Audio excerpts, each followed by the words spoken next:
Saya sedikit mereview begitu ya, karena ini mungkin nanti ini sifatnya umum, jadi mungkin bisa dibilang kita seperti share begitu ya. Jadi kita mereview dulu bahwa pada 20 Maret 2020 WHO menetapkan adanya pandemi, di mana adanya infeksi COVID yang hampir mengenai, bisa dibilang 10 negara di dunia ini ada, sehingga WHO menetapkan pandemi. Dan tidak terasa sudah hampir 1,5 tahun, bahkan mungkin sudah lebih 1,5 tahun, ternyata COVID ini belum berakhir. Ini data terakhir yang saya ambil, kebetulan saya membuat ini di tanggal 20 September, kasus baru 3.000, tapi tadi saya update dari kemarin tanggal 1 Oktober masih sekitar 1.400.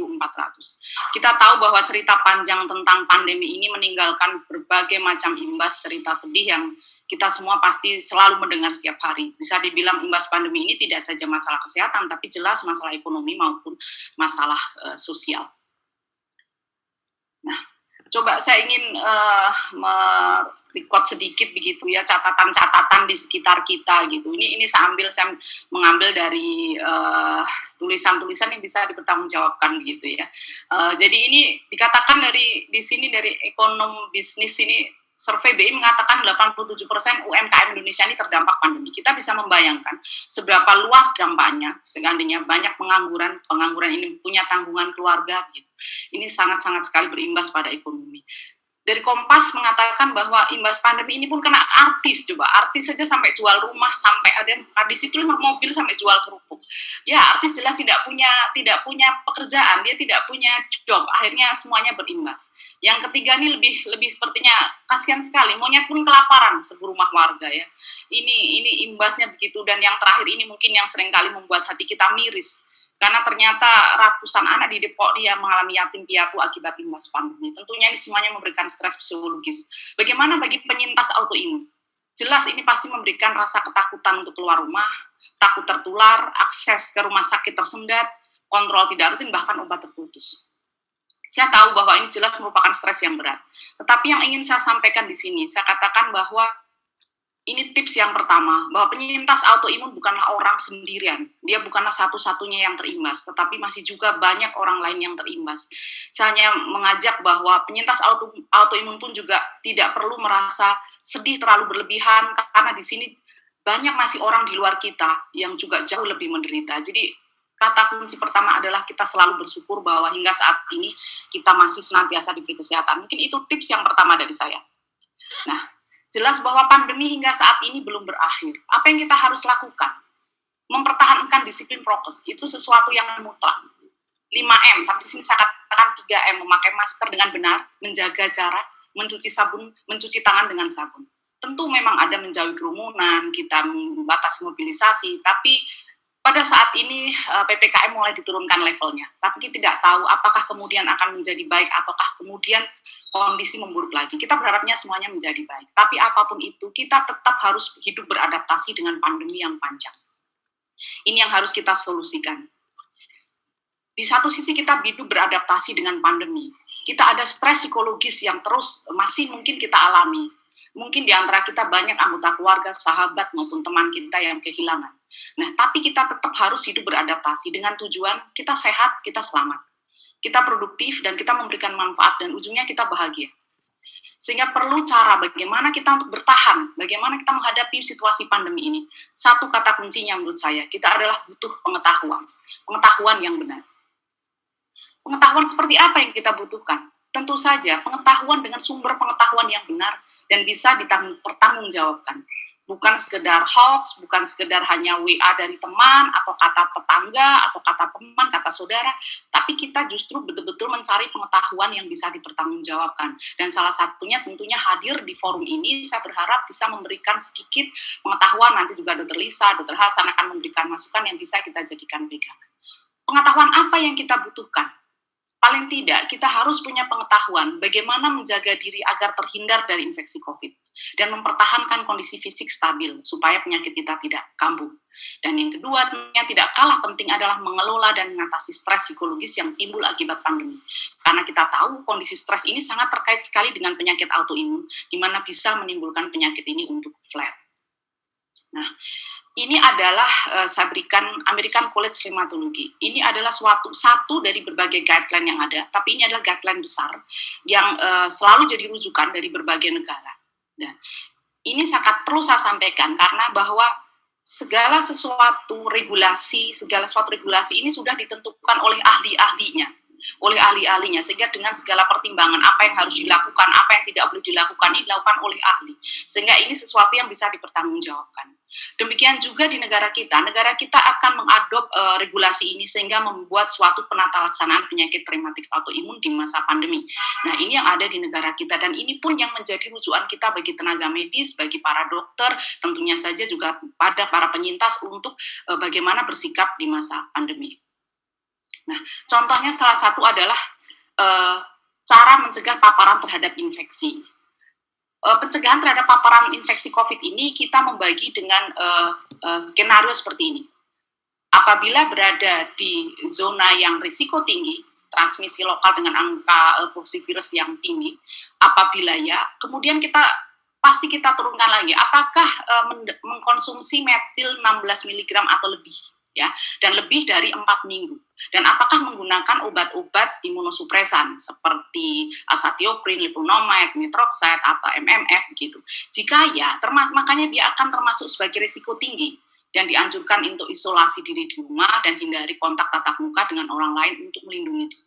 Tapi saya berharap saat ini kondisi berubah karena sudah dinamis sekali ya. Tapi apabila tidak, apakah pasien ini berusia di atas 70 tahun, memiliki lebih dari satu penyakit komorbid, kemudian memerlukan pengobatan flare untuk 3 bulan terakhir, atau pernah terkena infeksi berulang? Jika ya, sama, dia termasuk risiko tinggi. Apabila tidak, dia termasuk risiko rendah. Tentunya memang regulasi pada COVID ini dinamis sekali, tetapi lagi saya tekankan bahwa kita mesti berpegang pada regulasi yang sudah ditetapkan oleh para ahli. Nah, salah satu hasilnya adalah regulasi ini, yaitu adanya rekomendasi apabila pasien dengan penyakit rematik autoimun dan tidak ada gejala COVID, tetapi kontak dengan orang yang terkonfirmasi COVID, mungkin keluarganya ada yang terkonfirmasi COVID, sebaiknya lakukanlah tes swab PCR. Tes swab PCR itu rekomendasinya. Jadi karena kita tahu bahwa kita sedikit banyak kita mungkin lebih rentan dibandingkan orang lain, tapi itu pun sebetulnya nilainya tidak bermakna ya. Lebih rentan orang lain sehingga kita harus lebih dini menjaga. Dan apabila sebenarnya rekomendasinya banyak sekali, tapi ini yang saya berikan adalah yang terkait langsung dengan para penyintas. Dan apabila pasien penyakit rematik ini menunjukkan gejala COVID dan sudah dalam terapi glukokortikosteroid yang lama, kortikosteroid terapi itu tetap dilanjutkan. Tapi tentu saja tidak berhenti di sini. Segera mencari fasilitas kesehatan untuk ditindaklanjuti.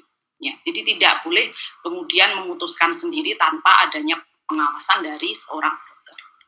Nah, yang selanjutnya adalah bagaimana kita menjaga penyakit ini tidak flare. Rekomendasi mengatakan bahwa pasien dengan penyakit rematik autoimun yang tidak sedang terinfeksi ataupun dicurigai terinfeksi COVID sebaiknya tetap melanjutkan terapinya tanpa merubah. Jadi yang menggunakan steroid tetap, menggunakan DMARD tetap, maupun obat-obat yang lain tetap. Ini adalah rekomendasinya. Jadi jangan sampai menjadi dokter dari diri sendiri, jangan mendokteri sendiri. Ini salah satu tipnya juga.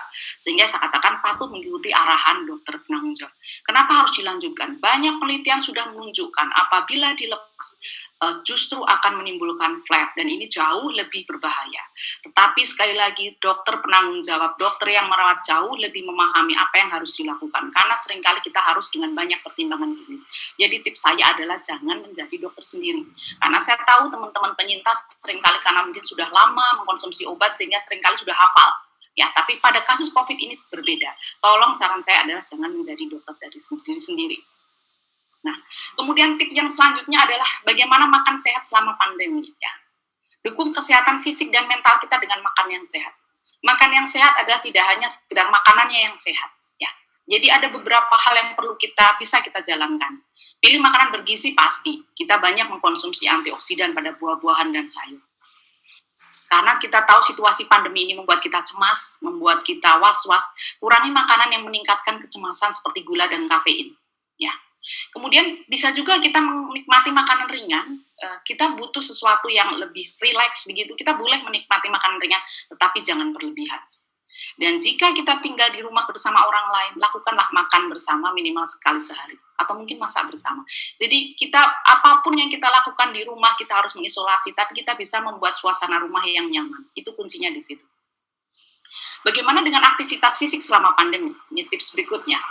Kita tahu bahwa social distancing akan membuat kita membatasi aktivitas fisik. Jelas ini akan berdampak dengan kesehatan sosial maupun mental kita. Yang kita dulunya banyak bergaul dengan orang, kita keluar bertemu banyak orang, kita harus mengisolasi. Nah, kita perlu bagaimana memanage aktivitas fisik kita. Saya luruskan dengan definisi aktivitas fisik. Yang dimaksud dengan aktivitas fisik adalah apapun gerakan tubuh yang dihasilkan oleh otot dan membutuhkan energi. Itu aktivitas fisik. Jadi apabila kita mengambil minum tidak perlu kalau kita jalan sendiri dari duduk berdiri itu pun sudah aktivitas fisik. Jadi tidak ya, apapun yang kita lakukan paling tidak itu sudah merupakan aktivitas fisik. Nah, apa yang termasuk aktivitas fisik di sini? Banyak sekali, inilah yang hal-hal setiap hari kita lakukan. Rekreasi, olahraga, bersepeda, berjalan, bermain, menari, bahkan berkebun, bersih-bersih rumah, membawa barang belanjaan. Saya ingin sekali lagi menekankan mengenai rekreasi. Saya tahu PPKM mulai diturunkan, orang sudah jenuh dengan situasi di rumah, semua orang ingin keluar rumah. Tapi saya berharap kita bisa melakukan dengan smart. Bagaimana caranya? Kita pegang prokesnya. Prokes jelas kita harus menjaga social distancing. Boleh kita rekreasi. Definisi rekreasi menurut saya adalah kita keluar dari rutinitas. Rekreasi bukan berarti harus berkumpul dengan banyak orang. Kita bisa melakukan rekreasi, tapi lakukanlah cukup dengan orang-orang terdekat yang kita pastikan bahwa dia kondisinya aman. Jadi maaf, jangan kita rekreasi rame-rame dengan satu rombongan, satu kampung kita rekreasi, kita berkunjung ke tempat yang ramai. Menurut saya itu kurang tepat. Kita bisa sekedar keluar rumah, kita mencari oksigen yang begitu luas di sekitar hutan. Saya yakin di sekitar kita banyak hutan. Kita bisa hanya sekedar di situ relax. Sekarang banyak smartphone, kita bisa menikmati, mau baca buku atau apa di situ. Buat saya itu sudah rekreasi. Dan menurut saya penting sekali rekreasi memang pada pasien-pasien autoimun ini untuk lepas dari rutinitas, untuk membuat suasana baru di saat pandemi sudah sekian panjang. Tetapi lagi-lagi harus pegang prokesnya. Nah, manfaat aktivitas fisik ini apa? Jelas dia akan memperkuat dan menjaga sistem imun. Ini ada jurnalnya, ini ada penelitiannya. Memperbaiki kekuatan tulang dan otot. Memperbaiki kesehatan mental. Mengurangi depresi dan memberikan perasaan bahagia. Dan inilah tujuan aktivitas fisik kita. Jadi lakukanlah segala sesuatunya dengan senang sehingga kita akan mendapatkan hasil akhirnya. Nah, kita bicara mengenai vaksin untuk pasien autoimun. Lagi bahwa vaksin ini kita buat kita jalankan berdasarkan suatu guideline. Ini adalah guideline dari American College Rheumatology, di mana di sini Moderna dibuat di sini ya. Dan di negara kita pun juga sudah ada regulasinya. Jadi tolong mengenai vaksin ini kita cukup fokus. Jadi jangan percaya dengan berita-berita mungkin yang tidak perlu, yang tidak penting, yang juga hanya akan membuat cemas ya. Ini apa yang dikatakan oleh rekomendasi itu, bahwa pasien penyakit autoimun rematik ini sebaiknya diprioritaskan mendapat vaksin COVID sebelum populasi yang lain. Mungkin kenapa di negara kita tidak seperti itu? Jelas, masalah vaksin ini tidak sekedar hanya masalah ketersediaan vaksin. Banyak sekali permasalahannya di mana akhirnya pemerintah juga harus memprioritaskan nakes waktu itu. Ya. Jadi paling tidak saat ini pasien autoimun tahu bahwa ternyata pasien autoimun itu seharusnya harus divaksin. Hanya regulasi kita yang memang berkembang. Regulasi tidak berubah-ubah, tapi berkembang mengikuti suasana, mengikuti situasi yang ada. Jika tidak ada riwayat reaksi alergi, tidak ada kontraindikasi untuk dilakukan vaksin pada pasien penyakit rematik autoimun. Ya. Jadi selama tidak alergi apapun, tindakan apapun tidak bisa dilakukan. Tetapi kalau tidak ada alergi, vaksin bisa dilakukan. Jadi kalau misalnya pasien kemudian divaksin pertama dan mengeluhkan demam, ngilu-ngilu, dok saya kok demam, ngilu-ngilu, itu namanya KIPI, kejadian ikutan pasca imunisasi. Dan itu terjadi seandainya kita dulu vaksin DPT, mungkin putra-putrinya vaksin DPT juga panas, semuanya tidak apa-apa. Jadi itu bukan sesuatu alasan untuk mengatakan bahwa tidak cocok dengan vaksin. Ya. Yang ketiga adalah lagi, dok. Tidak ada satu vaksin yang dianggap lebih baik dari vaksin yang lain. Jadi Moderna, mau Pfizer, mau AstraZeneca, mau Sinovac, itu sama saja. Dan semestinya vaksin yang kedua adalah diberikan dengan vaksin yang sama dengan vaksin pertama. Ini yang dilakukan rekomendasi PAPDI, penyakit dalam Perhimpunan Ahli Penyakit Dalam Indonesia, tentang rekomendasi vaksin. Jelas bahwa rekomendasi ini baru dikeluarkan tanggal 20 Agustus 2021, bahwa saat ini pasien autoimun itu layak diberikan vaksin COVID-19 ya. Dengan catatan pasien ini dinyatakan stabil oleh rekomendasi dokter yang merawat. Jadi ada rekomendasi dokter, sehingga tidak perlu pasien autoimun ini takut untuk divaksin. Nah, sehingga tentang vaksin buat saya adalah patuh pada regulasi yang benar, berpikir positif tentang vaksin, percaya pada ahlinya, jadikan bagian dari upaya ikhtiar. Kalau sudah bicara ikhtiar, kita tidak bicara hasil. Biarkan hasil yang di atas yang menentukan. Sehingga itu kita perlu berserah diri dan persiapkan vaksin sebaik mungkin. Sebelum vaksin, usahakan istirahat yang cukup, makan sarapan dulu, itu yang harus kita lakukan. Nah, bagaimana dengan stres dan pandemi? Penelitian mengatakan, penelitian terbaru di Italia memang ya, benar dilakukan bahwa ternyata selama lockdown, pasien artritis itu menunjukkan derajat depresi, kecemasan, stres yang lebih tinggi dibandingkan populasi umum. Ini di Italia lockdown. Di kita menurut saya tidak perlu lockdown. Itu saja sudah membuat stres begitu ya. Nah, apa yang harus kita lakukan? Ini ada saya mengambil tips yaitu bagaimana hidup beradaptasi dengan pandemi COVID pada pasien autoimun. Yang pertama adalah buat hubungan yang sehat merupakan bagian dari kesehatan. Jadi orang dengan autoimun perlu didorong untuk membangun hubungan dengan orang lain. Sekedar menelpon teman, sekedar mengobrol, berpartisipasi dengan kegiatan virtual seperti ini, saya berharap ini bisa membantu untuk mengatasi stres pada pandemi. Bangun hubungan dengan diri sendiri, prioritaskan diri sendiri. Sekali waktu buatlah me time, istilahnya me time sekarang gitu ya, dengan diri kita. Apa yang kita lakukan? Saya sukanya berdandan, Dok. Silahkan berdandan. Saya sukanya merawat tubuh. Silahkan merawat tubuh. Saya sukanya berkebun, Dok. Silahkan berkebun. Tapi nikmatilah waktu itu dengan atau yang suka membaca atau suka menonton, lakukanlah itu. Menurut saya itu perlu buat kita. Sehingga perlu seringkali kita, hari ini aku sudah ngapain ya yang bikin diri aku senang, itu perlu menurut saya. Kemudian fokus pada hal-hal yang terjadi pada hidup Anda.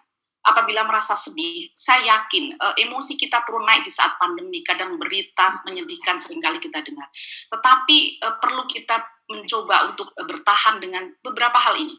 Tulislah 3 hal yang membuat kita bersyukur. Bersyukur kita masih diberikan kesehatan. Bersyukur orang-orang sekitar kita masih ada. Dan lakukan secara rutin dan deskripsikan secara spesifik. Mungkin kita perlu mengucapkan terima kasih pada seseorang yang mungkin saat ini bisa membuat kita bahagia. Itu juga perlu. Ya. Dan yang terakhir adalah belajar berdamai dengan keadaan. Keadaan saat ini memang berat. Banyak kebiasaan hal-hal baru yang harus dilakukan. Tapi fokuslah pada hal-hal yang positif. Saya tahu teman-teman penyintas autoimun mungkin seringkali ngilu datang pergi. Tapi cobalah ingat-ingat dulu yang ngilu 5, sekarang tinggal 2. Ingat yang 3 yang sudah nggak ngilu. Jadi jangan fokus ke hal-hal seperti itu. Dan sehingga bisa dikatakan bahwa kita jangan pernah berpikir bahwa ini adalah akhir dari kehidupan. Tapi ini adalah suatu tindakan solidaritas global yang luar biasa yang pernah kita saksikan. Ini adalah ada satu kata-kata yang bagus. Karena saya meyakini bahwa pandemi ini memberikan hikmah yang luar biasa buat kita. Tentunya buat kita semakin bersyukur. Buat kita menjadi orang yang lebih baik, kita bisa share ke orang lain. Dan tentunya buat kita menjadi orang yang berkualitas. Karena kita menjadi lebih sehat dengan kehidupan, tatanan kehidupan kesehatan lebih baik dan lebih patuh. Ya. Nah, sehingga ini yang terakhir, ini tips sehat di masa pandemi dari saya adalah tetap jaga prokes, itu yang pertama. Lakukan vaksinasi sesuai regulasi yang ada. Jangan pernah merasa sendiri. Menggali pengetahuan, tadi saya katakan seperti hari ini datang di acara pentas ini. Jangan menjadi dokter untuk diri sendiri. Makan sehat selama pandemi. Pertahankan aktivitas fisik secara proporsional. Membangun hubungan dengan orang lain. Luangkan me time untuk diri sendiri. Fokus pada hal-hal baik dalam hidup, dan belajar berdamai dengan keadaan. Mungkin dari saya itu tips-tips yang bisa saya sampaikan. Saya yakin masih banyak di luar sana orang juga bisa memberikan tips yang baik. Tapi sekali lagi, tolong gunakan dengan sumber-sumber yang bertanggung jawab. Sekali lagi terima kasih. Kurang lebihnya mohon maaf. Wassalamualaikum warahmatullahi wabarakatuh. Waktu saya kembalikan ke Dr. Heni.